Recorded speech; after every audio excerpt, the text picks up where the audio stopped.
So student, in last class, we were discussing about the design of thin cylinder. Okay. And we have also discussed the types of cylinder. The first is the design of thin cylinder. Okay. Now you have to remember how to define the thin cylinder. Here, the ratio of internal diameter to the cell thickness. Let me clear out over here. Because the pressure vessels is made from very thin plate, right? It is bent in a round shape. It is fabricated in a round shape. So this is shell thickness and this is inside diameter D. When the ratio of these two terms, that is D by T, is greater than 10, then we are going to call it thin cylinder. If it is less than 10, we are going to call it thick cylinder. Now the design of thin cylinder is different than the thick cylinder. Today we are going to cover the design of thin cylinder and spherical cylinder.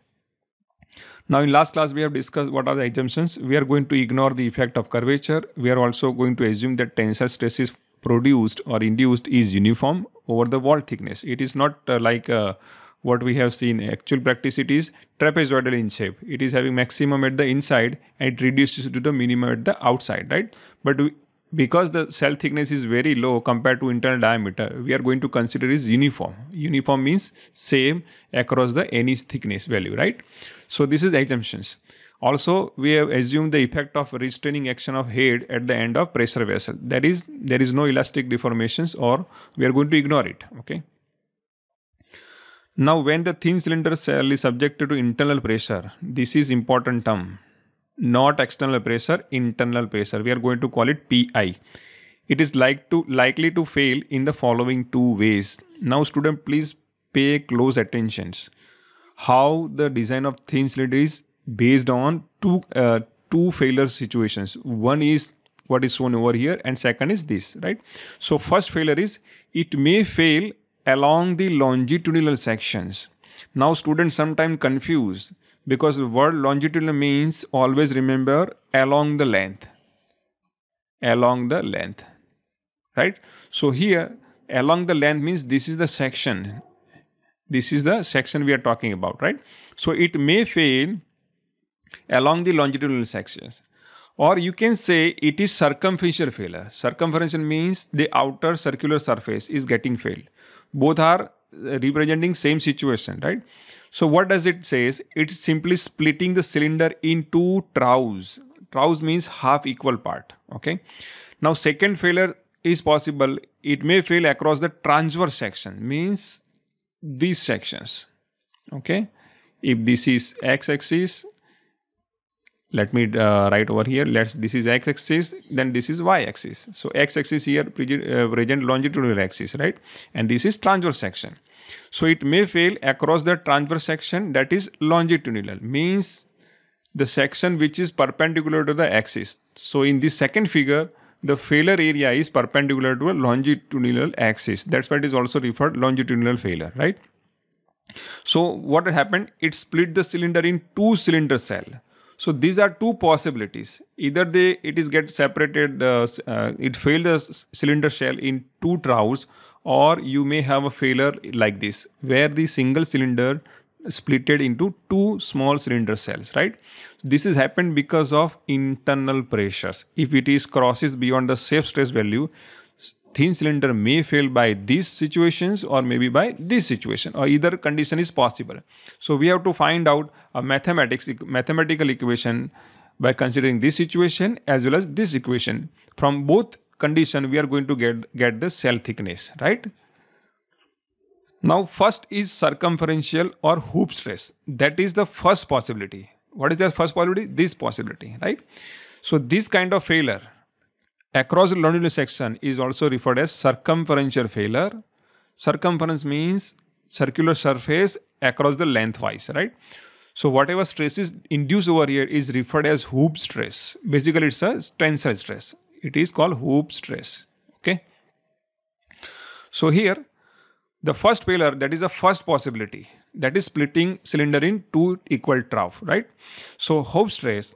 Now, what are the terms associated with that? So P is an internal pressure. Now fluid may be water, maybe steam, or maybe other fluid which is going to create a pressure in the inside wall of the cylinder, or you can say the tank. Now the internal diameter of cylinder cell is D. So we are going to call it D over here, right? D. And the cell thickness is T. Now length of the cylinder cell is L as shown over here. And the thickness of the cylinder cell is T. Now stresses developed in a material is referred as circumferential or hoop stress. So whenever the force is applied, or sorry, pressure is applied, and due to pressure, the force is generated, right? So hoop stress is basically resistance to the external force. So it is for the material and it is written as sigma h, right? For the cylindrical cell. Now here we have to understand these conditions. That is what it says. The total resistance force acting on cylindrical wall, okay, and total force acting on longitudinal sections. So let me give an example here so you can understand very well, right? Let's take the weighing scale. तराजू बोलते हैं इसको, ठीक है?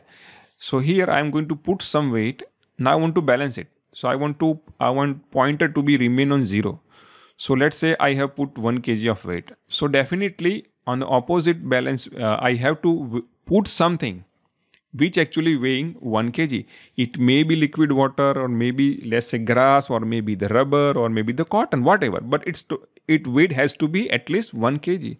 So here what I have done, I have compared the 1 kg of weight on the left side with the, or simply make it equal to the right side. Okay. So same concept is equally applied here. The internal fluid is going to pressurize or going to create a force on cylinder. That is, let's say pressure P is equal to force upon area. So this is exerted by fluid.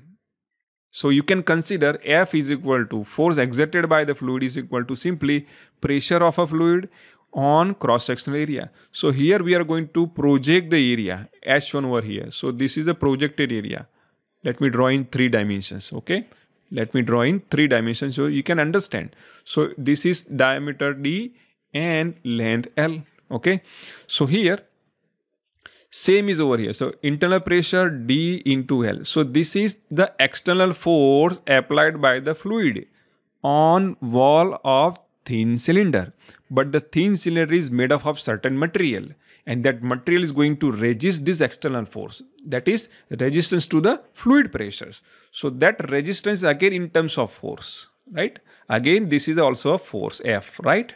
So here the stress is equal to nothing, force upon area. So here I am going to multiply stress with this. So this same force, as per the law of Newton, opposite and equal force, right? So we want these pressure vessels to be working in a safe conditions. That means the fluid pressure, and because of that the force exerted on inside the thin cylinder has to be balanced by the resistance offered by the material, right? That's why we have equate over here. So force caused by the fluid pressure and force caused by the material resistance, okay? So here it is written very clearly that for the safe working of thin cylinder, total resistance force exerted on cylinder wall due to the fluid is given by this. So this is pressure and this is area. So just look at this figure. So this is the summation of 2 terms that going to give the force. Similarly, here what we have is resistance. Resistance on this area, which is very thin rectangle strip, right? Thin rectangle strip. So that one of the dimension is T, right? And the second dimension is L. But we have 2 rectangle, one is front and back. So we are going to multiply by 2 thicknesses, right? So this is the area, actual material resisting area, and the hoop stress induced in a material because of resistance. So these 2 terms when multiply is going to give you the F. So this F is equal to the force exerted by the fluid. So by equating fluid force and the material resistance, we are going to get this equation, right? Here the L is common, so we are going to cancel out, okay? We are going to cancel out. So hoop stress sigma h is equal to PD divided by 2T. So this is internal pressure of fluid, internal diameter D, and this is the plate thickness or cell thickness, you can say. Now if you want to find out, in case the sigma h or the hoop stress is given to you and diameter is known to you and the fluid pressure is given, so by taking the T on the left side and putting this term on the bottom side, we are going to get these cell thickness equations, right? So PD into divided by 2 into sigma h, right? So this is for circumferential failure. Remember this. This is not for any other kind of failure. Okay. Now, in the design of engine cylinder, very specifically written engine cylinder which have a thick wall in which the piston is move up and down, right? Move up and down. There is a constant wear. A value of 6 to 12 mm is added in above equations to permit the reboring after wear has taken. अगर आपने देखा है कि जो engine repair करते हैं, so after many years of uses, its internal bore is wear out, right? So material, its diameter basically increases. So there is a leakage of pressures. Hence, you are not getting the force on the crankshaft. So what you have to do, you have to rebore it, right? So to carry out reboring activity, you have to provide additional material. Whenever there is a machining, you have to provide additional material. So here it is specifically written, if you are producing engine cylinder, which is a pressure vessels. So from this cell thickness equation, we are going to add additionally 6 to 12 mm based on the engine capacity, right? So this is additional allowance for reboring, okay? In constructing large pressure vessels, like say steam boilers, riveted joints and welded joints are used. Whenever you are producing steam boilers, you have to join together. A single plate is not going to work. You have to join multiple plates together. And for when you say join, you have two choices. One is riveted joint. Second is either you can join by welding process, right? So if you use the joint, definitely in joining together in the ends of steel plates, in case of riveted joint, the wall thickness of cylinder is given by this equation, right? Here we have to consider the joint efficiency if you are using the riveted joint. Okay, if you are welding, there is no requirement of considering the welding efficiency. Okay, so welding joint is far better than the riveted joint. So here, by finding the cell thickness, you have to consider the riveted joint efficiency. What does it mean?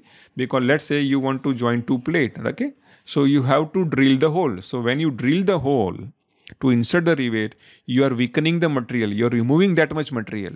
So definitely the cell thickness coming out from this equation has got some fixed value, let's say 6 mm.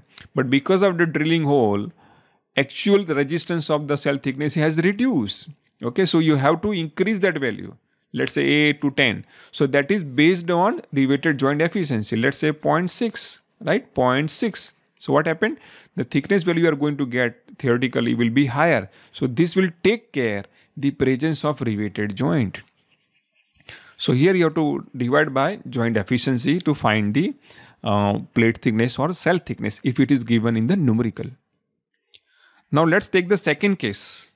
The second case is longitudinal failure. Just look at this figure where the thin cylinder is going to split in two equal cylinder. This is what the second type of failure. Okay. Again, here we have to consider what kind of force is exerted by the fluid. Okay.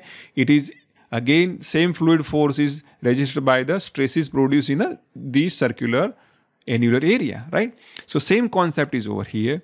The total force acting on transverse section, right, across the Y section. So that is exerted by the fluid force. So again, same concept. Pressure is equal to force upon area. Here, the area is circular area. Okay, so let's say assume there is a circular plate fixed over here on the end. So the force exerted is very simple. F is equal to pi by 4 d1 square, which is internal diameter. So let's multiply with the pressure. So these two terms, pressure into area, is going to give you the force. So that is total force acting by the fluid on transverse section. Now same force is balanced or resisted by the material resistance. Let me show you over here, right? So this annular area, ring area, is going to resist it. So material क्या करेगा? उसको resist करेगा. So that resistance force is very simple, coming from the same equation. Stress is equal to force upon area. So let's multiply. So what is the area? So we have to take out these materials. So here it is pi d, which is internal diameter, multiplied by the thickness. So stress, this is circumference, and multiply the thickness. So this is area. Area multiplied with the longitudinal section, that is, stress. So here, this is the force, resistance force against the fluid force. So we are equating both the equations. So what we have, the common one of the diameter will cancel out. Okay. So and the sigma L is equal to PD divided by 4T. Okay. So pi is also cancel out. So we are going to get the longitudinal stress equation like this. Now, if you want to find out the cell thickness, then what you have to do is simply take it T over here and put it the sigma L over here. So this is the cell thickness by considering longitudinal failure. That means, remember, longitudinal stress. So here in which the single cylinder gets separated in two equal cylinder.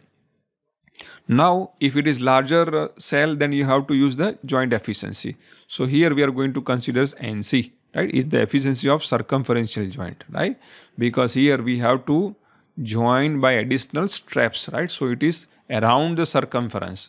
That's why the NCC is for circumference. In previous case, it was NL, that is longitudinal. Means here you have to provide the connecting strips, right? So here across these we have to rivet it. So that's referred as longitudinal efficiency joint.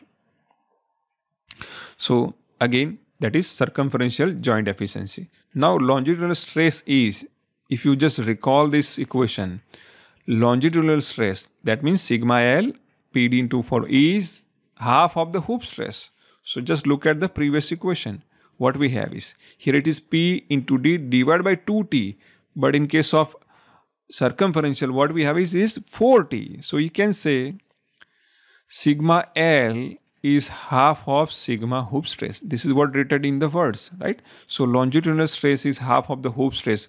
Hence, cylinder thickness is determined from hoop stress equation, not from this equation, because this equation is always going to give you half of the previous thickness that is solved by the hoop stress equation. So in engineering, always take higher material to resist the given fluid pressure, right? If you use this equation, definitely pressure vessel will fail under the one of the condition, that is longitudinal failure, that is hoop stress failure, right? So we have to make it safer.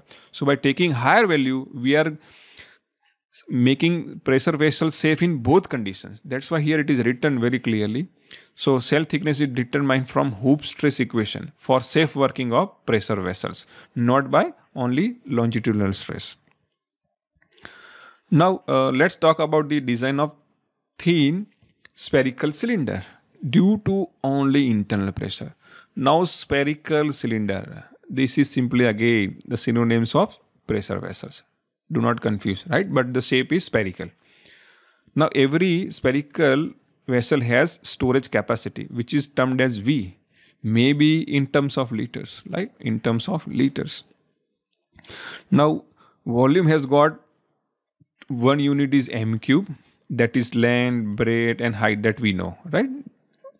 But in case of if it is sphere, we are going to term it as m cube. But sometimes it is also the value is given, unit is given in terms of liters. Let's say the tank that you have on a roof is having 1000 liter capacity. Now liter is a unit of volume, right? So you can say 1 liter is equal to, I repeat, 1 liter is equal to 10⁻³ meter cube. This is the equivalence of 2 units, right? So if you have a 1000 liter tank, when you multiply, what is the volume in meter cube? So 1000 divided by again 1000. So this 1000 is simply 10⁻³ So I take it downward. So it is cancelled out.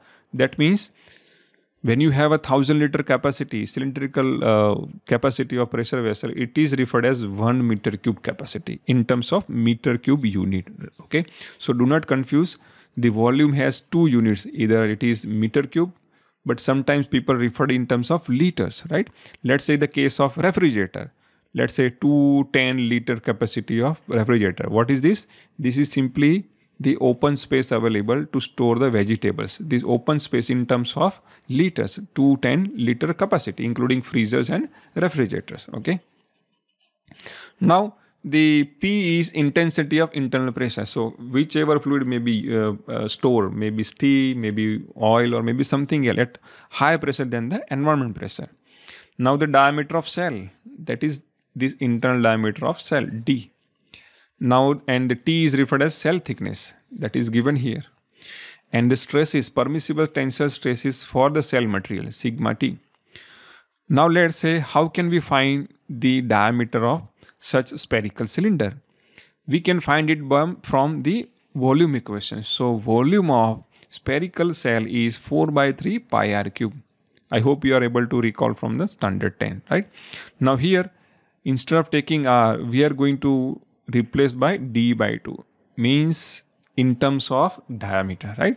So here it become the, what we have is d cube 8. So cancelling out this, and this becomes 6. So here what we have is pi by 6 d cube. So this is representing the spherical volume in terms of diameter. Now if I want to find the diameter, then take it d and take the cube root of 6v into pi. Very simple. Simply take multiply over here, divide by it. Very easy to understand. Now let's find the thickness of cell. Here it is same procedure. That is, bursting force or force exerted by the fluid is equally resisted by the material resistance, that is a circular. Okay, so the equation of this will be similar to the longitudinal stress. So here, force tending to rupture the cell along the center of sphere or bursting force is equal to pressure into area. So this is pi by 4 d square, right? So if you project it, this is circular area, right? So it is pi by 4 d square. This is circular area multiplied by the pressure.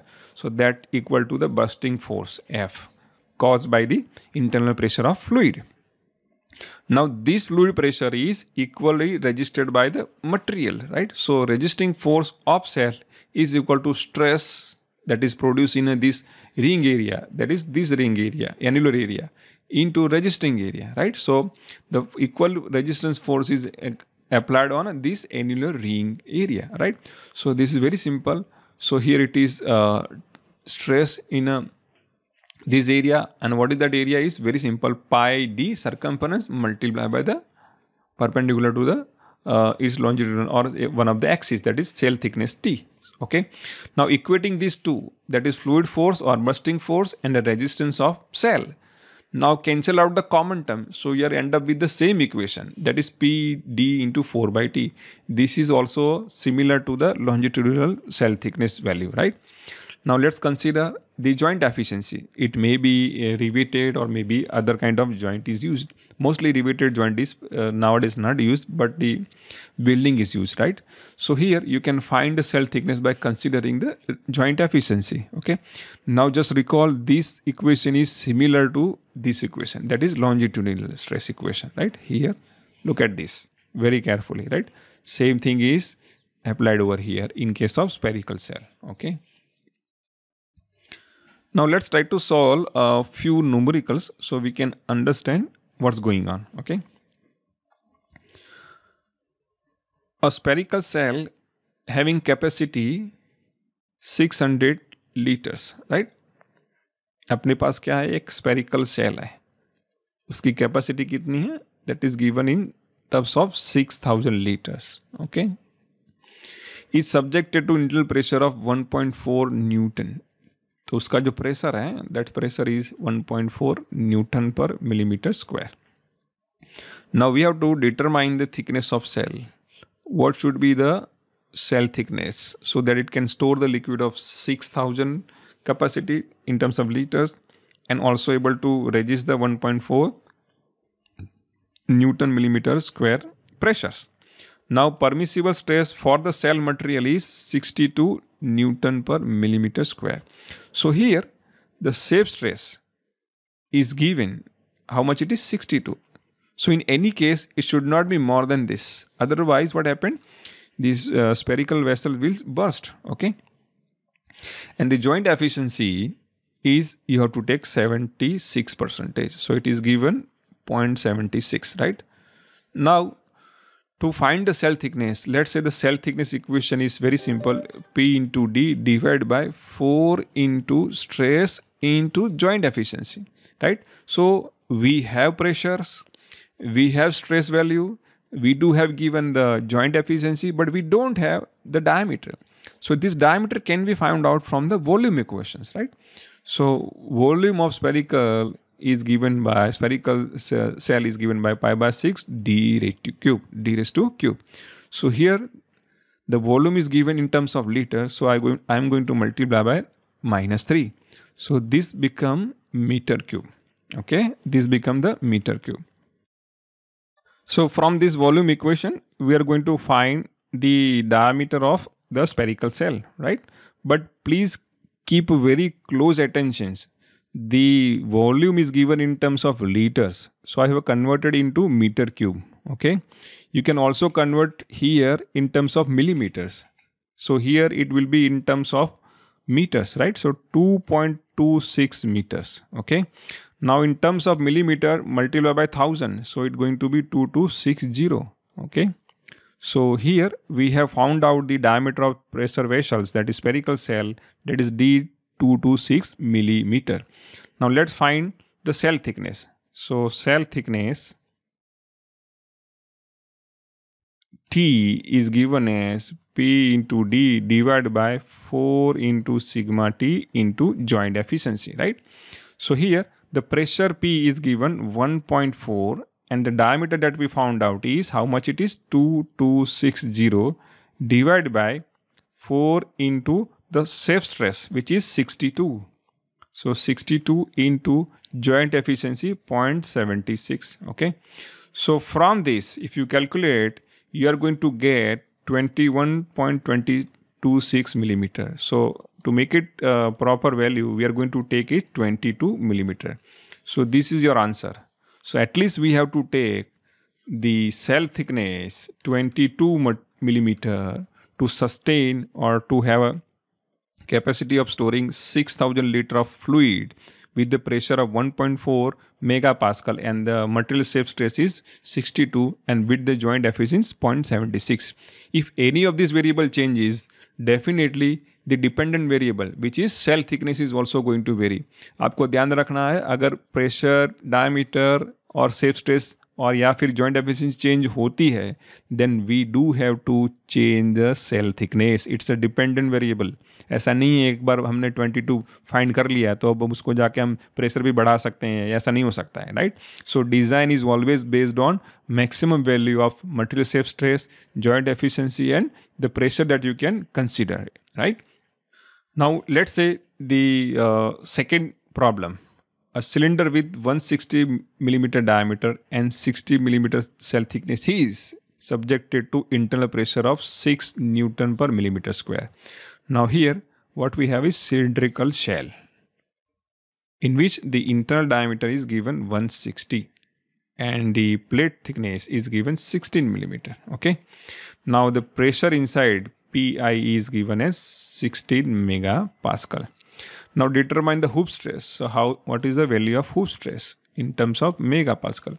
What is the longitudinal stress, right? And what is the maximum shear stress, which is simply sigma h sigma l divided by 2, right? In the cylinder, assume longitudinal and circumference joint efficiency 80 in both the cases, right? So the first is very simple. The hoop stress cell thickness is equal to P into D divided by 2 times sigma h into joint efficiency. So let's take back. Okay. So hoop stress is equal to nothing, P into D divided by 2 times cell thickness into joint efficiency. Okay. Now replace the value. So here pressure is given 6 Newton per millimeter square. Then internal diameter is 160. It is 160 millimeter. Do not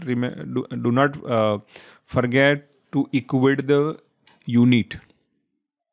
Now plate thickness is how much? It is 16. So here we are going to write it 16 and the joint efficiency is 0.8. Okay. If you evaluate this, you will have an answer is equal to 37.5 Newton per millimeter square. So this is a hoop stress produced in a given cylindrical cell. Now second, longitudinal stress, that is sigma L we want to find out. So this is hoop stress. This is hoop stress. Okay. So answer 1. Now again same thing, sigma L is equal to P into D divided by 4 T into joint efficiency. Okay. So let's find. So pressure is 6, internal diameter is 160 divided by 4 into plate thickness is 16 into 0.80. Okay, so let's evaluate this. It's going to be half of that. Very simple. It is half of that because 4 is over here and there is a 2 over here. Definitely the value will be half of this 37.5, which is 18.75 Newton per millimeter square, right? So this is answer number 2. Okay. Now third is maximum shear stress. Maximum shear stress. That is given by tau max is equal to the subtraction of longitudinal stress from the hoop stress divided by 2. So tau max is, what is value? 37.5. So 37.5 minus 18.75 divided by 2. So we are going to get the answer is 9.375. Please try to calculate your way, right? Use scientific calculator and try to find out. So it is going to be 9.375 Newton per millimeter square. So this is the numerical, right? I hope it is clear to you so far. Now any questions?